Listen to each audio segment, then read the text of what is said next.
I'm Annette Holcomb. I am the Voter Service Chair with the League of Women Voters of Bellingham, Whatcom County, and it's my pleasure to welcome you here this morning. First, would you all stand and join me in the Pledge of Allegiance to the flag?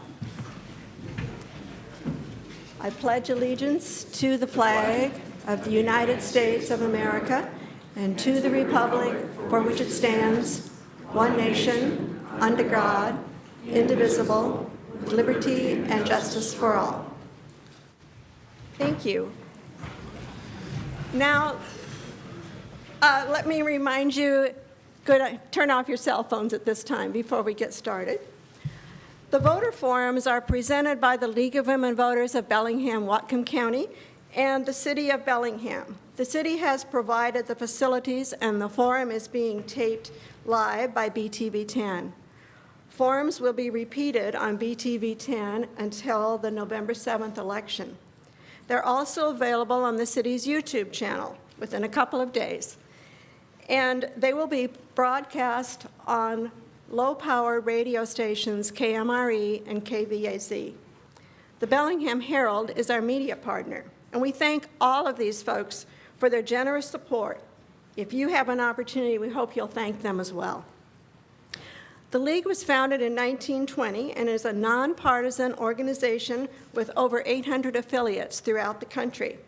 It encourages informed and active participation in government. It works to increase understanding of major public policy issues, and it influences public policy through education and advocacy. The League never endorses candidates or political parties, and membership is open to all, men and women. We invite you to join us if you're not a member. These handy brochures are available out on the desk at the exit, and they will tell you what the benefits are of being part of the League and how easy it is to join. Today is the first of 4 forums that we are producing this month, and we'll be focusing on the ballot issue, public safety and jail facilities tax today. Monday evening, we will feature candidates for District 1, District 2, and the at-large positions on the the Whatcom County Council. Plus, we'll have a contested race for the Bellingham School District. Next Saturday here, we will feature candidates for the Port Commissioner positions and a contested race for the Bellingham City Council. Finally, on Monday night, October 23rd, we've scheduled a forum at the Mount Baker High School where we will feature the District 3 County Council race, the at-large candidates for County Council, and 1 contested race for the Mount Baker School Directory. All forums are the property of the League of Women Voters and the City of Bellingham, and they may not be used in any manner without specific written permission from both parties. Now I'd like to introduce our moderator for today, League member Janet Ott. Thank you, Annette, and good morning, and thank you for coming to this important forum. So the Whatcom County voters will pass judgment on a very important issue to authorize a tax for public safety purposes, including a new jail. State law requires the county to operate and maintain a jail, and County Council has determined that the current jail does not meet existing and future needs. The Council approved Proposition 2017-6 for the November ballot. If this proposition passes, the county will build a replacement jail in Ferndale, demolish the existing jail, and construct an inmate holding space at the county courthouse. You have, I believe, the proposition in front of you, and I'm going to read it. The proposition on your ballot says, excuse me, the Whatcom County Council passed Ordinance 2017-037 concerning a proposition to authorize a sales and use tax for public safety purposes, including the new jail facilities. This proposition would authorize a sales and use tax of 0.2% for public safety purposes, including costs associated with construction, maintenance, and operation of the jail facilities. plus incarceration prevention, medical and behavioral health facilities and programs as authorized by RCW 82-14-450. Half of this tax will expire upon repayment of the total capital costs of jail facilities, or December 31st, 2048, whichever occurs first. So the question is today, should this proposition be approved or rejected? So this morning, our speakers will share their views on whether or not this measure should be approved. And our two speakers are obviously up front here. And I'd like to introduce first Mr. Scott Korthuis, speaking in favor of the proposition, and Mr. Dan McShane, speaking in opposition of the proposition. Before we begin, I'm going to explain the rules for the debate to them and to you. Each speaker will have 2 minutes for an opening statement and give their best reasons for approving or rejecting the measure. Then I will ask a series of questions, and the speakers will have 90 seconds to respond to each question. Each speaker will have the opportunity to answer every question, and I will alternate who speaks first. Today, in lieu of rebuttals, our speakers have a challenge card. Would you wave your challenge cards, please? Thank you. And speakers may use their card to challenge their opponent's response to any question. The challenger will have 1 minute to state their objection, and then the other speaker will have 1 minute to respond. Each of you may use your challenge cards 2 times during the question and answer period. And if you want to make a challenge, just wave your card, I'll see it. After the question time, each speaker may give a 90-second closing statement. So we, fortunately, for me, have some timers this morning. We have Carol Como over here and Jill Bernstein, and they will be tracking the time very carefully. And our timer will flash a yellow sign when 15 seconds remain. So this means bring it to a close, obviously. And they will flash a red sign when your time is up. If you tend to continue after that red sign, however, a bell will be rung. Thank you. And if you don't stop then, they'll ring it again, and I'll say something. So it really means stop right now. We ask that you be respectful of these times, and that so we can cover as many questions as possible. So, audience, fostering civil discussion is an important goal of our league. And to that end, we ask those that in the audience to please be respectful and refrain from comments during the forum. Also, please hold your applause until the conclusion of the program. We encourage all of you to provide written questions for our speakers, and we have ushers available. So ushers, wave your hands big so they can see you. So if you wave your card, they will come up and pick up your question. And they'll give you a card if you don't have one. So all the questions that you ask will be screened by our league members, Kirsten Barron over here and Kathy Wachaka. And they will be screening for legibility and clarity, and mostly to avoid duplication. So we're ready to go.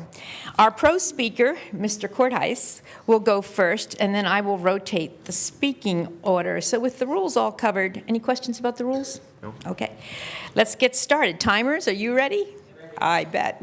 All right, Mr. Korthuis, you may start with your 2-minute opening statement, please. First, I want to take this opportunity to thank the League of Women Voters for putting this forum on. This is a great community function, and I appreciate what you do for our community, and thank you for inviting me here today. We need a safe jail. The current jail's deplorable condition places inmates and employees at catastrophic risk. Defective doors and locks allow prisoners to assault staff and other inmates. Potential tragedies and lawsuits threaten. Lack of space to separate inmates with mental health or chemical dependency issues is unsafe and inhumane. The new design provides 36 designated beds for mental health and medical treatment. Since 2013, an increasing county population has raised felony filings by 20%. The existing jail is dangerously small. Overcrowding causes booking restrictions, transfers to facilities across the state away from family connections, and early releases. At just 20 cents per $100 of non-food items, the small sales tax increase funds not only construction, but also the ongoing operation and incarceration prevention initiatives, something a property tax can't do. The proposal also helps cities fund public safety needs, including police and fire departments. The related agreements between Bellingham and Whatcom County designates an additional $30 million over 30 years to expand incarceration reduction and prevention programs. Delayed construction escalates costs by $6 million annually. That's $500,000 a month. All the mayors, the city councils, the county council, the county executive, and the sheriff support this modified proposal, reached by listening and compromising. On public projects of need, I often ask, if not now, when? So please vote yes for a safe and humane jail. Okay, thank you. Mr. McShane, your 2 minutes, please. The Vera Institute, a contractor for Whatcom County, notes what we should all know. In its scale and brutality, the American justice system is a global aberration. I would add that the cost is also an aberration. Make no mistake, local criminal justice systems are the leading edge of this aberration. We can and must do better. But in order to do that, we must rely on data, how we move forward. This process has begun in Whatcom County and needs to continue. After the Vera Institute evaluated Whatcom County's justice system, the report said this about building a new jail. Any attempt to ease overcrowding by building a new facility or expanding the current one will not address the underlying jail population growth. And the new facility will quickly become overcrowded.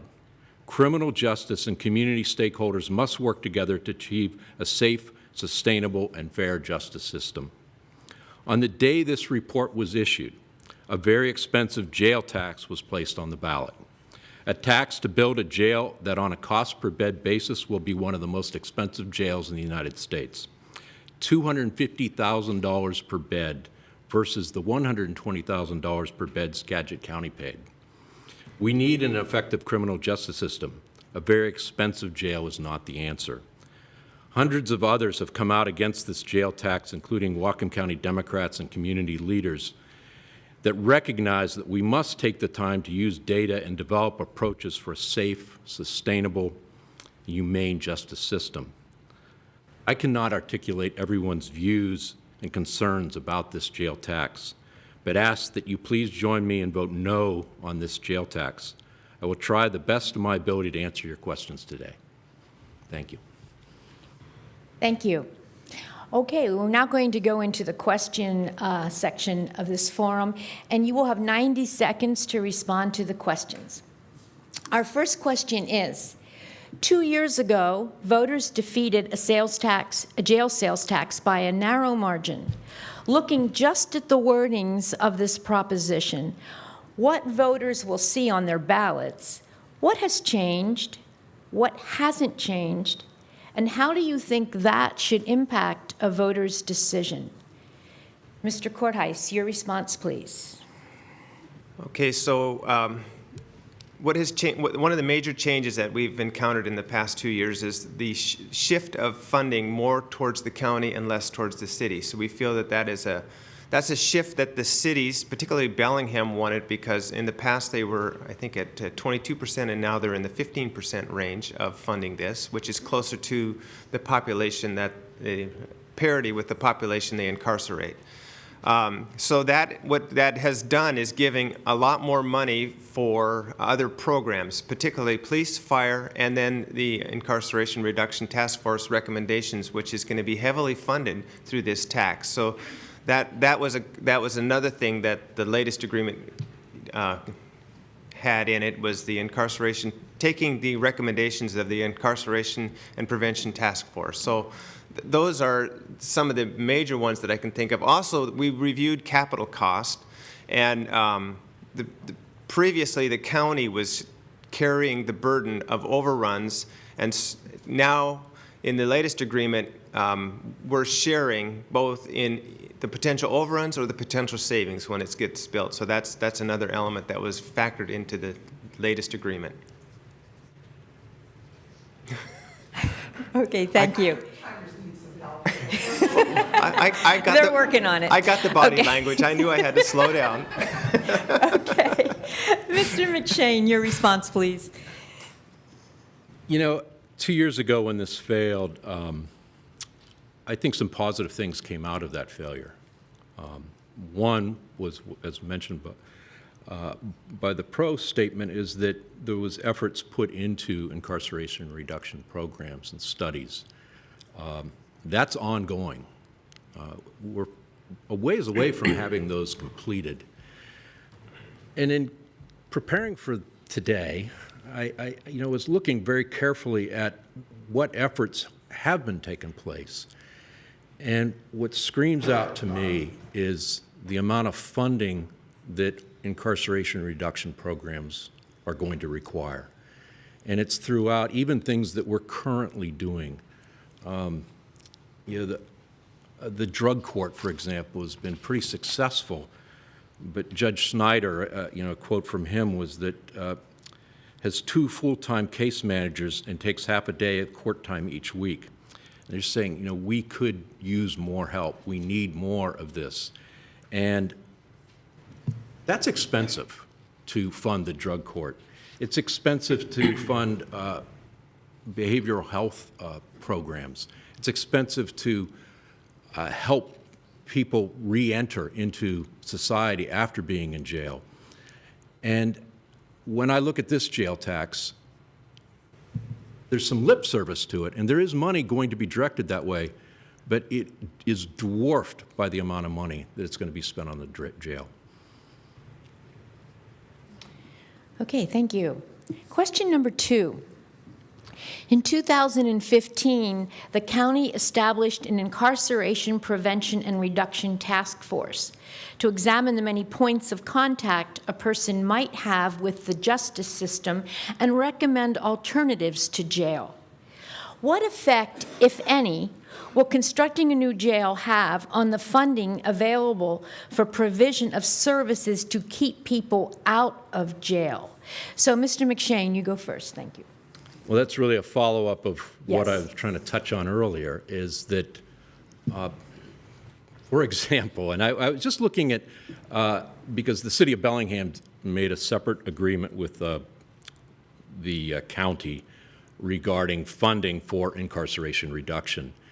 The city would be paying $250,000 a year initially for incarceration reduction based on the numbers available, versus they'll be putting $1 million per year into the capital construction. It's also ignoring another cost the city will have, which is every time a city misdemeanant is held in jail, they will be paying $108 per day per bed, if not maybe even more over time. At the county level, the county agreed to match that funding. The county would then match with $250,000 versus $5,272,000 a year for just the jail and the operation of the jail, plus the cost of inmates as well. Within the agreement between the small cities and the county, it's all about encouragement for funding those programs, but there's no set amount that's going to be set aside for incarceration reduction. Thank you. Mr. Korthuis, your response, please.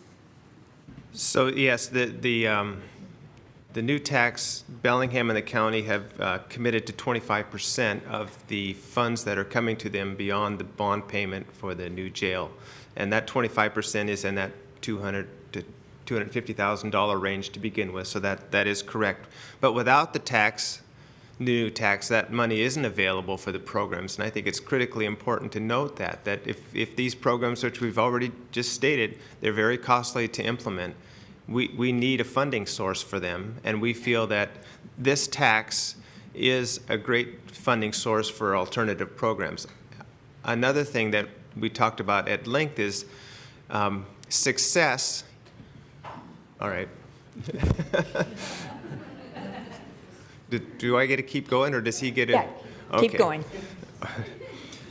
I think success with the programs will breed success as well. And so it may be a small start, but there's a commitment from all of the leaders that when the programs show success, which we know they will, and we all know that's a cost savings for us as we view per diem costs for putting people in jail, that success will then breed more programs that are working. And I guess part of the reason it's not set in stone is we don't know which programs are going to work effectively, and we didn't want to tie everybody's hands today for the future of what programs work better. Okay, thank you. So, Mr. McShane, you have 1 minute to state your challenge.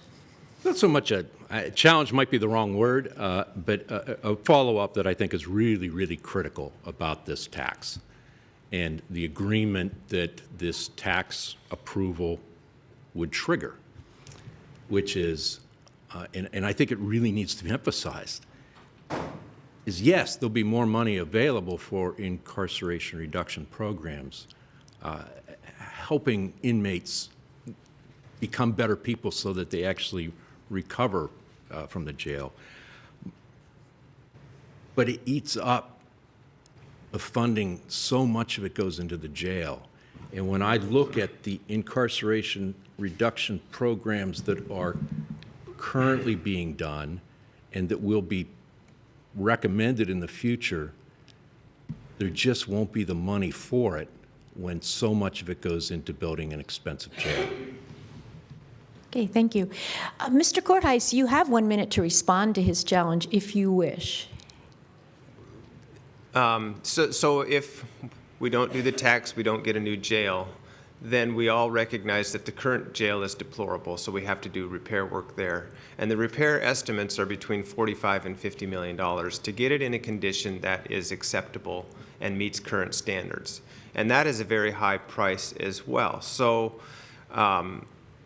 and when it's all done, we will have the same size jail. It won't be bigger, and the current jail only has one medical bed facility, which personally I think is not acceptable for our community. We need a lot more than that. And so that is, for those reasons, I think using the programs and funding them like we talked about funding will work for the future.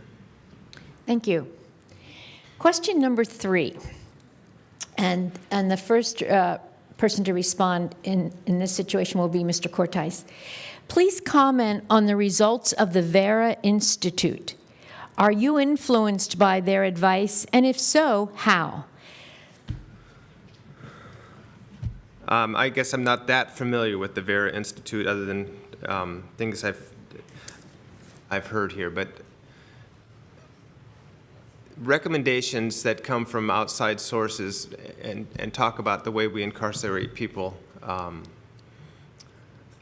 I agree that there's things that we can do that are better than what we're doing today, but I also recognize that we have criminals that we have to take off the streets and we have to put them in a facility that is safe for our communities. And I want to put the criminals in a facility that is safe for them as well as the people working there. And so when an outside consultant comes in and says certain things, I don't necessarily, they probably have understanding of a lot of the variables, but some of the variables maybe they don't have a full comprehension of. But I don't have that much knowledge on the Vera one. Okay, thank you. Mr. McShane. It's certainly informative. I would emphasize that it's in its early stages, and there will have to be back and forth between, in this case, the recommendations that Vera are making, the more detailed recommendations they make as more data becomes available. And I'm actually I want to say, very excited, and I think it's a really positive thing about Whatcom County law and justice system that we are willing to bring in a consultant to look very carefully at the data and make recommendations. And then it's up to us as a community then to decide what recommendations fit our community and what can we do, what are we capable of doing.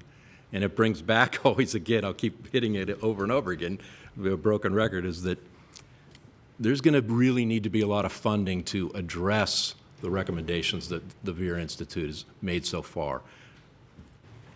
Thank you. Thank you. Okay, question number 4. And the first respondent will be Mr. McShane. Even if the new jail tax is passed, there will be several years of construction before it can be put into use. The county's jail consultant, Designed to Last, found $10 million in safety and health repairs that are needed in the current jail in the next 4 years. What effect, if any, does this have on your position for or against the ballot issue? Mr. McShane. It causes me to lean away from the ballot issue because the reality is we do need to fix the current jail. And when I listen, and I'm certainly sensitive to the issue of the safety of the current 2 jails that we have, those particularly dangerous things need to be addressed very, very soon. And unfortunately, they have not been addressed, and so fixing that makes total sense to me. And it'll also give us time while those repairs are being made to fully evaluate what is the appropriate level of incarceration for Whatcom County. Okay, thank you. Mr. Korthuis? So as a leader that's been dealing with the 10 million, of course, if the jail tax passes, we would try to minimize the spending we would do because we would know that that is money that we really can't use for the long haul.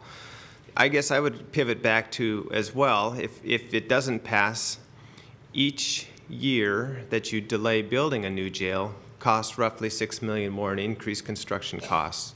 And I guess we heard a few minutes ago that the Skagit jail is much cheaper to build, and this one is much more expensive, and that's true because of partly because of time lag and also size and other facilities in the jail. So passing the tax now, the leaders in the community have a commitment to minimizing repairs on the old jail so that we can get the new jail up and running as soon as possible. The current jail is also old technology, and sure, it can be repaired, but you can't change its footprint. You can't change the fact that it doesn't have outdoor facilities. You can't change the fact that it doesn't have a lot of facilities that a new jail would have, and I think a new humane jail would have, whereas the current one isn't. And if we put a lot of the things we probably want in the old jail, it'll continually decrease the people we can incarcerate, which will be a problem for our community. Okay, thank you. Question number 5. In 2004, voters approved a 0.1% sales tax increase for public safety, including construction of a new jail. Is the proposed tax an addition to that tax or a replacement for that tax? And in your view, has that tax been used effectively? And Mr. Korthuis, would you please start? So the 1/10, the 2/10 would be on top of the 1/10 that was approved in 2004. And some of the 1/10 was used to put the facility on Division Street, so some of that money went into capital. But the rest of the money today is used to run the jail and give jail services. So in the future, one of the benefits of the 2/10 on top of the 1/10 is it takes a lot of money to run a jail, and some communities have built facilities and then not planned for running them, and they sit vacant while they try to figure out how to get funds to run the facility. And here we have sufficient money with the 1/10 from previous and the 2/10 in the future to cover both capital and operation of the facility. And again, also money for other services like recommendations from the Incarceration Reduction Task Force. Thank you. Mr. McShane. Well, I was on the Whatcom County Council when we put the voter initiative for a sales tax in 2004 to the voters. And I was grateful that it passed. And I recall that I thought that a portion of that money was going to be directed toward building a new jail, not just the interim jail that we did build with that tax, which I think solved a lot of short-term crisis problems we had at that time, but there was money to be set aside for building a new jail in the future, and that didn't happen. I recall that I think it was supposed to be like $8 million would be set aside by 2010. Some of you, I'm sure, hopefully all of you remember that in 2008, we had a huge recession. So I think it's something to think about with the sales tax and the projections into the future. So one of the reasons that apparently the sales tax did not go toward building a new jail is the recession cut into the amount of money that would be available. And so there were cuts made elsewhere in the county government, and so this fund had to be utilized for running the jail in more than it had been anticipated. 30 years, I'm guessing we're going to have other recessions, hopefully not as bad as this one, but they will affect the sales tax. Thank you. Okay, question number 6. One of the arguments against approving the jail measure is its location on La Bounty Road in Ferndale. The county purchased the site 4 years ago. Please give us your arguments for or against retaining this as the location for the new jail. And Mr. McShane, please go first. I don't really have and this dates back to when I was on the county council. I think this issue came up of where will the new jail go. I never had a particularly strong opinion. And the reason I didn't was because I felt that there should be a very robust process to determine what is the best jail location, but also to determine how much funding should go into incarceration reduction programs, how the jail should be operated, how big the jail should be. That process never really happened in a public way. There was for the wonky people here, when you make a big project proposal like this, there's something called an environmental impact statement done, which is to evaluate alternatives. In this case, when an environmental impact statement for the new jail was done, there were 2 alternatives evaluated: a jail in Ferndale and no jail. So I've never been able to see or have prepared or be able to review anything about any other alternative approaches. So I'm kind of would be operating and making a decision without having the data, and I'm afraid that's what happened in this decision as well. Mr. Korthuis. I kind of agree with Dan. I really have no dog in this fight either, but I think as a county, we've now acquired the land, and it went through a public process to get the land. And it's been fairly well known for a few years that Ferndale is the location. I guess it's also worth noting Bellingham has a difficult time finding land for things in their community. I guess, I think of the low barrier shelter to house the homeless and things like that have happened in this community that, Bellingham thinks, well, we'll just put it here, and then there's pushback. And I can about imagine the pushback you'd get if you wanted to put a jail somewhere in town other than the current location. And the feeling is the current location isn't large enough, plus stacking jails, as in putting them on layers on top of layers, is not the most efficient way to run a jail today. So the location in Ferndale offers lots of benefits in terms of it's a fairly sizable location, easy access to the freeway, and a variety of other things that make it not the perfect site, but probably the best site for our community. Okay, thank you. So there is a follow-up to this question, and here's the follow-up. Has the cost of transporting people between the courts and the proposed jail been included in arriving at this tax proposal? Mr. McShane. It's not embedded in the tax proposal as I see it.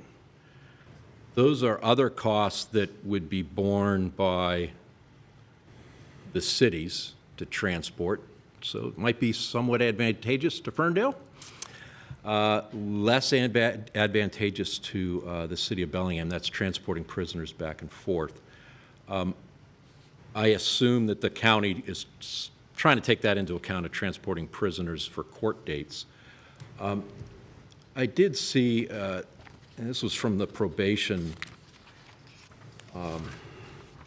that I think is kind of telling, and it's, and my sense is that, especially here in Bellingham, where the courts currently are, there's a recognition that this is going to add a lot of cost to not just the county and the cities, but there's going to be cost to people moving around. And the probation officer, district court probation officer, just raised a couple points when I was going through some things about incarceration reductions.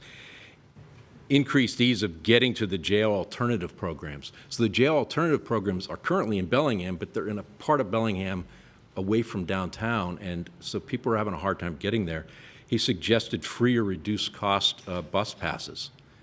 A lot of people that are misdemeanors, you know, they have trouble already doing things, and the expense of a bus is a big deal to them, or just the timing of getting to work. So, thank you. Okay, thank you. Mr. Korthuis.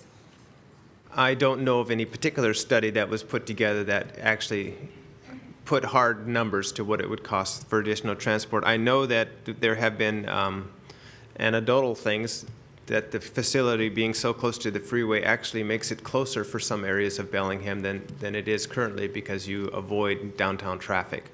So there's a plus and a minus again with the location in terms of transport costs. Also, there will be a sally port at the courthouse where you can bring the inmates, and both for court and for transport to the facility. So there will probably be ways to minimize transport costs over time as they figure out efficient ways to move the inmates.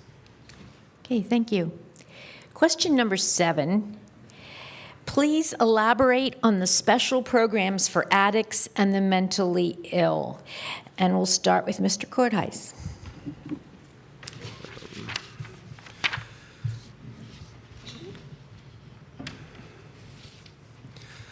Well, I guess part of the special programs that I see that are coming is the benefit of having the 36 medical and behavioral health beds in the new facility. And currently there's one bed, which is, you obviously can't do much with only one bed for a jail the size that we have. So when people come in, then we can properly care for them if they have a behavioral health problem or a mental problem or an addiction, and hopefully they can get channeled properly as opposed to today being put in with the general population. So we'll have treatments available for these types of people that come in that are arrested. Okay, thank you. Mr. McShane. Yeah, I think that it's kind of one of the selling points that's made about the jails. There'll be 36 beds for the mentally ill. And I would suggest that maybe that's putting people in the mentally ill in jail as a means of treating the mentally ill might not be the best approach. And that's not to say that dealing with the mentally ill is going to be some easy thing by outside of jail. Might be easier to deal with them in jail, but is that the most humane way to deal with them? And we do have a mental health sales tax in Whatcom County that is being utilized. I think that we should be funding helping the mentally ill a lot more before they go to jail, and then when they get out of jail, so help them cope. They're not easy populations to deal with, and it's looking at, and it's again, it's almost a pleading when you read about the mental health programs that we currently have. We have a mental health court, and that needs a lot more funding, a lot more staffing. It's a difficult problem that's not going to be cheaply solved by having 36 mental health beds in the jail. Okay, thank you. Question number 8. Do you believe the budget for the new jail has been adequately developed to ensure that the voters' money is well spent? And what oversight mechanism is there to do so? Mr. McShane. Well, we don't really have a solid jail plan yet. It's conceptual in design, so beyond that, I'm not sure I can address it more than that it's just conceptual in nature, and the estimates seem to be rough based on that. That's about as far as I can go at this point. Okay, thank you. Mr. Korthuis. Yeah, working with the numbers there, we have I feel, a pretty good estimate for the jail with a contingency plan in there coming in now revised at $110 million for the facility. And of that, so of the monies coming in, $6.7 million will be used to fund the bond, and that's given current interest rates, so that's another factor that it factors into the use of the money. And I guess I would encourage us again, we have a very favorable interest environment right now, and so there's a benefit to doing the jail sooner than later because you will have a lower interest rate and save the taxpayers significant money if we do this sooner than later. Let's see here. So 6.7 million for the bond payment, and then the cities all get another about 1.5 million, I think, per year coming to them. So that money is going to be used for prevention as well as funding police and fire. So I think it is good use of the funds by all of the entities. Okay, thank you. There's a follow-up question to number 8. Why is the cost per bed so high as compared to Skagit?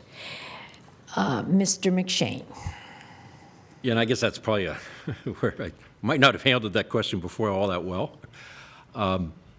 It's almost disturbing, the difference. And I don't have a good answer for that. And I've heard people, county executive for one, attempt to answer that question. And I was not satisfied with that answer. It was almost like a scramble of trying to figure out, okay, why are we so much more expensive? One of the things that it just sort of reminded me that you're trying to pull together all these different things is one of the added costs to this jail being out in Ferndale away from the courts is that there's going to need a chunk of money for redeveloping what's called a Sally Port, where they bring prisoners into the court at Whatcom County. That's one of the additional capital expenses that has to be covered by this new jail tax. And so there's something fundamentally wrong, I think, when we're building a jail that's one of the most expensive per bed jails in the entire United States. That really calls into question that we should really need to look at this very carefully before making a decision of this consequence. Okay, thank you. Mr. Korthuis. So one of the reasons the jail capital cost is high is that the design is a pod design. And right now we have, it's basically designed with 2 4-quadrant pods, but the second 4-quadrant pod isn't fully developed or built out.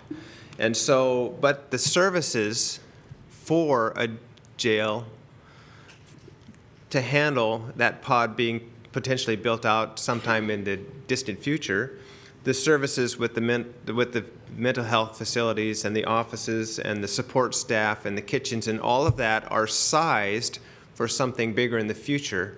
So if I could say in jest, if we want to get the cost down, we could build out the second pod all the way, and it would add quite a few more beds and get our bed costs down. But okay, that's not what we want to do. We want to keep our jail at a reasonable size. So, and I guess I pointed out earlier, Skagit has 4 beds for mental and behavioral health. Whatcom County is going to have 36. So that's another costly piece and a benefit for the jail here. Okay, we have a challenge from Mr. McShane.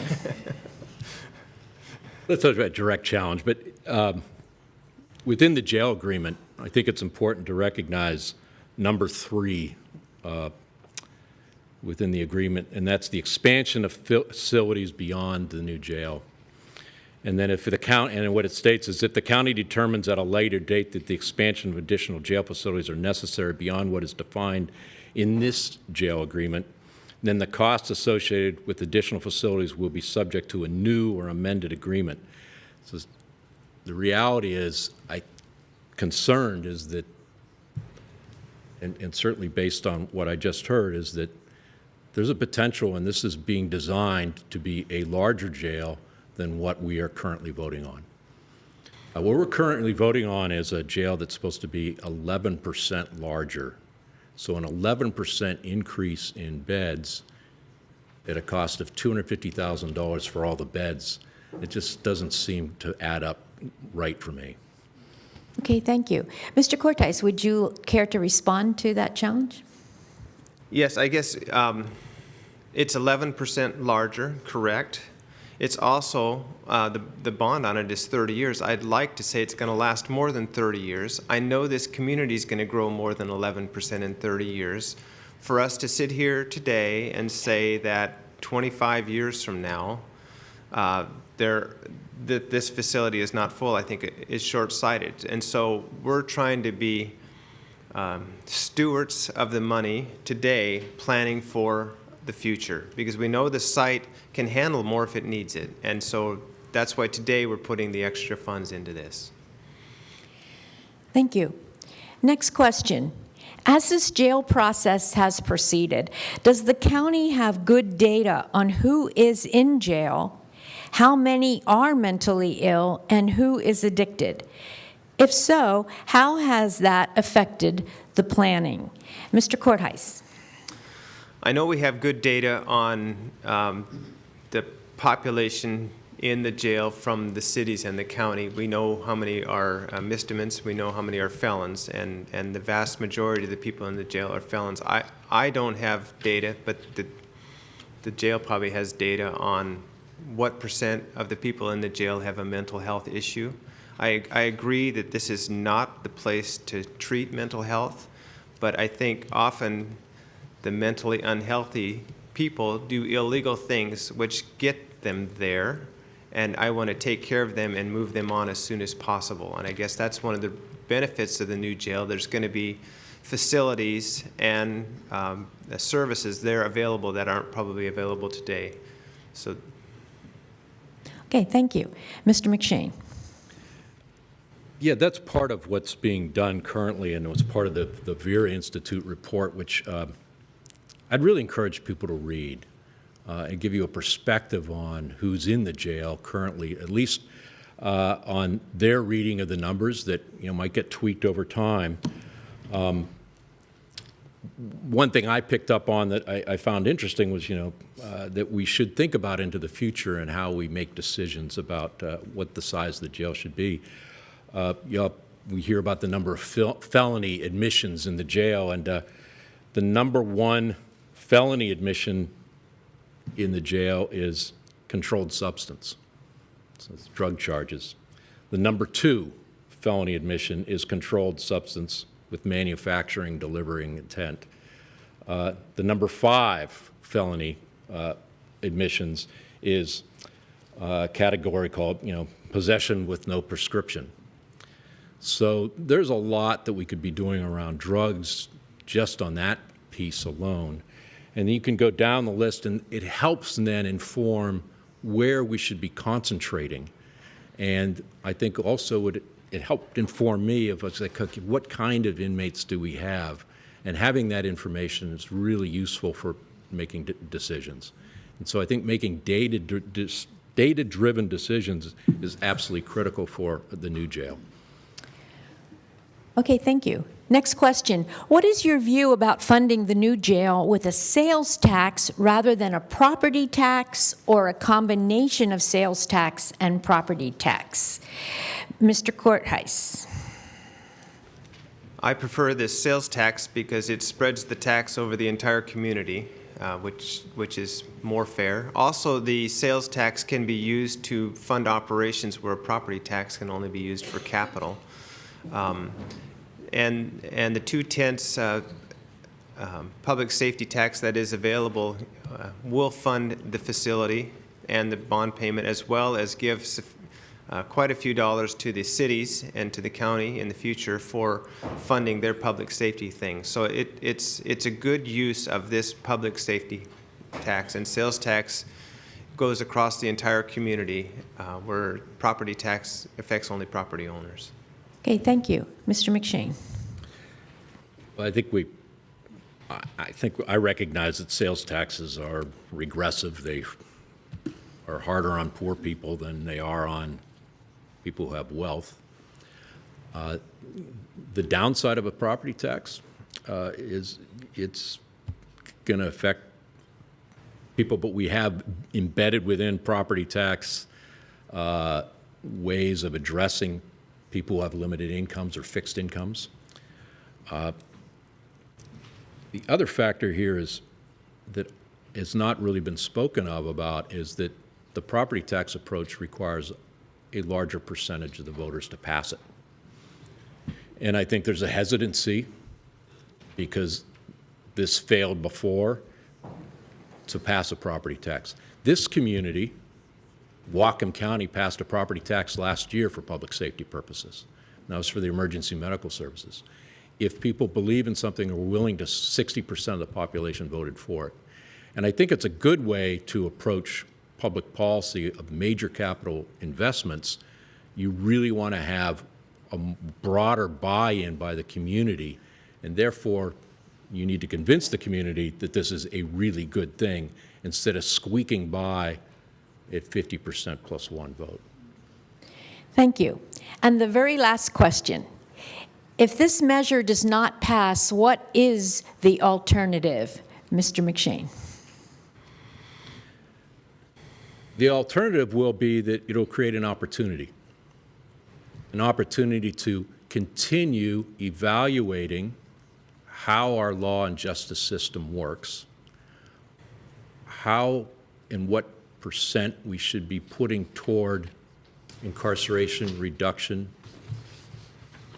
helping people before they get in, or in and after being in jail, so that they're not just cycling through the system, and what that would look like. Behavioral health can be followed up on. And I think ultimately you would end up with, we probably need more resources and revenue for those very programs. And maybe a tax in the future that would include possibly a new jail. This is just myself speaking, but not this jail, in my opinion. That I can support a new jail, and I actually wanted to support a jail tax. I decided against this jail tax because I think it fails to address our fundamental law and justice system in Whatcom County, when we can do much better, and we need more time to figure that out. And if we figure it out and a tax comes forward that solves those problems, I'd be on board and say yes. But we aren't doing that with this tax proposal. Thank you. Mr. Korthuis. So if the tax doesn't pass, we will have to do significantly more renovation to the existing facility to get it up to standards that would be acceptable. We would also be running both the facility downtown and the facility on Division Street, which we do today, but it divides your resources between two separate facilities where we would gain efficiencies with one facility. So that's an additional cost by not passing the tax.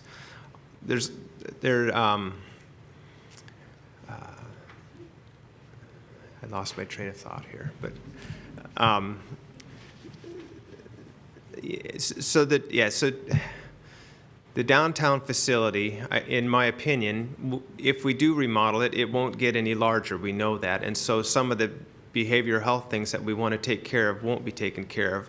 Also, funding some of the programs for recommended by the Incarceration and Prevention Task Force, those things can't happen because the funds won't be there to do it. So there's a lot of downside to not passing the tax today. And I, for one, typically am not in favor of taxes, but in this particular case, where public safety is involved, and it is a capital need that our community truly has to address. If we don't address it today, and if Mr. McShane is right, maybe we do need a new jail in a few years, just remember the capital costs keep going up roughly $500,000 a month for a new facility of this size and caliber. And so, big downside. Okay, thank you. It is now time for closing statements. So, Mr. Korthuis, would you please give us a 90-second maximum closing statement now? So in closing, I would appeal to my fellow voters' common sense, to logic and to facts, because it's really not about money. The fact is, if we don't pass this proposition, it will still cost us $45 to $50 million to refurbish the dilapidated old facility. And during remodeling, where will the inmates go? Yakima, King County, Skagit County? Nowhere near their support systems. Plus, why refurbish a facility with only one medical bed for the entire jail population? That is unacceptable. I'm glad the new facility design will have 36 beds. That alone is a compelling reason to vote yes. Another compelling fact is, which I've already mentioned, is the $6 million added to the capital cost every year if we don't do it now. Again, if not now, when? It's encouraging that the new path actually incorporates the recommendations of the Incarceration Prevention and Reduction Task Force. We desire success in programs designed to reduce incarceration rates. It is good for the individual, their families, and our community. The problem is, these positive programs are dependent on the 210s tax to be funded. So logically, the proposition must pass if we want to put less folks in jail and keep safe those who need to be there and help others to return to society. So in my mind, it's a no-brainer. It's really a matter of conscience. Vote yes. Thank you. Mr. McShane, your closing statements, please. I'm going to go back what I said earlier is that, I'm just a citizen who's opposed to this jail tax. And I know that there are a lot of other citizens out there who are opposed and very concerned about this tax. And there are a variety of reasons, and I can't articulate all those reasons in the questions that were asked or in my own views. How I got to know was in researching other jails around the state. Other counties have had some pretty terrible disasters with building jails. Yakima gets raised a lot as an example that we send prisoners to Yakima. Why are we sending prisoners to Yakima? Well, Yakima County built a very large jail, and they were losing money on that jail. And I always like asking people this question: where does the city of Yakima send their prisoners? They don't send them to the Yakima County Jail. They have their own jail. So there are other ways of doing this. Where does the city of Everett send their prisoners? They don't send them to the Snohomish County Jail in Everett. They send them to other jails because it's more cost effective. Go around the state and you see that there's different ways of doing this instead of building a single large maximum security prison for a local county government to handle mentally ill misdemeanors. So it's an expensive approach, and I appreciate and I hope I answered your questions as reasonably well today. Thank you. Thank you. So please join me in thanking Scott Korthuis and Dan McShane for sharing their points of view.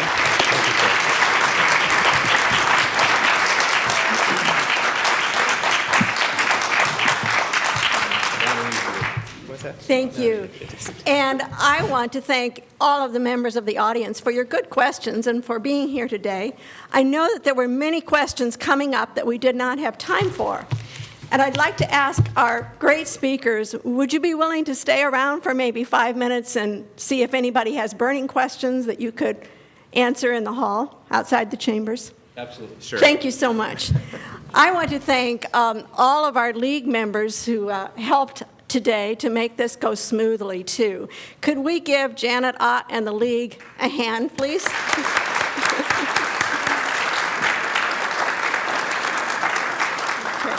I I hope that you learned a little bit more to help you make an informed decision when you get the ballot in the mail on this very important issue that we're faced with this election.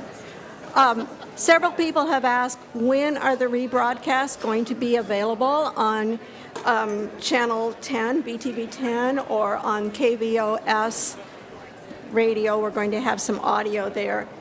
And we will share that information on the League of Women Voters website as soon as we know it for you, so that you can share that with your friends who are not able to be here today. Thank you again for coming, and I hope to see some of you here on Monday evening.